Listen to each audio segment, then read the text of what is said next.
This video is sponsored by Refinitiv, the company that powers the financial markets.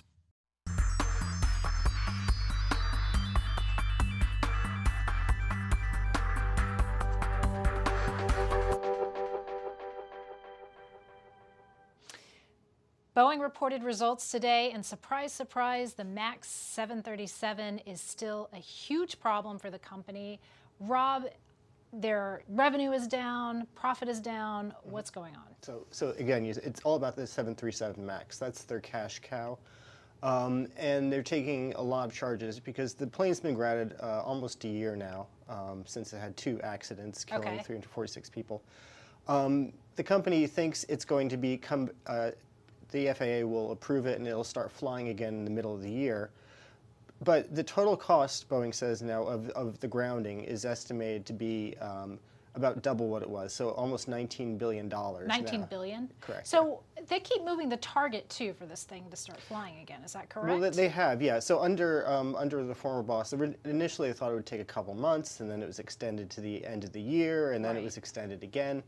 And now they've said, okay, finally, under the new boss, David Calhoun, they say, okay, it should be flying the middle of the year. So David Calhoun, who was just appointed as the chief executive, he comes into this situation. It's really, he has to deal with this aircraft.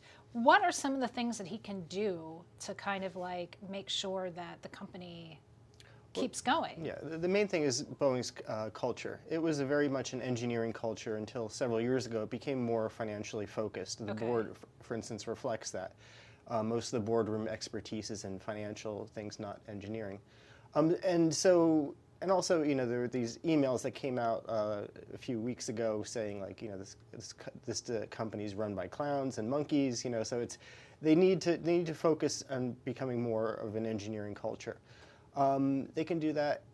It will take some time. The other thing that he can do is he needs to repair relations with the FAA. Right. Boeing was seen as pressuring the FAA to bring the 737 MAX back to service too early before the FAA was completely convinced it was safe.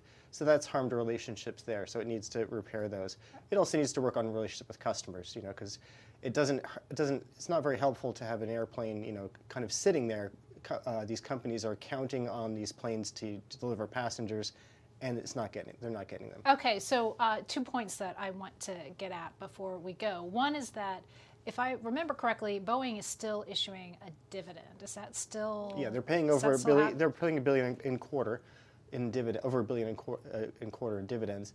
And this quarter alone, they burnt about $2.7 billion of cash. So they're bleeding out cash very quickly. Okay, so the dividend then could possibly be in jeopardy, at least for the time being. The company says it's not, but it should be, yes. Okay, all right. And then second point I want to make is shares are up, right? The last we checked. What's going on with that? Yeah, they're up 2%, about 2% today. And since over the past year, they're only down about 10%. It just seems that investors, what they're doing is they're saying, okay, look, Boeing's got some problems, but let's focus on the future. They're thinking the 737 MAX is going to come back, and there's very limited competition among airplane manufacturers. There's only Airbus, so they're going to be minting profits in the future.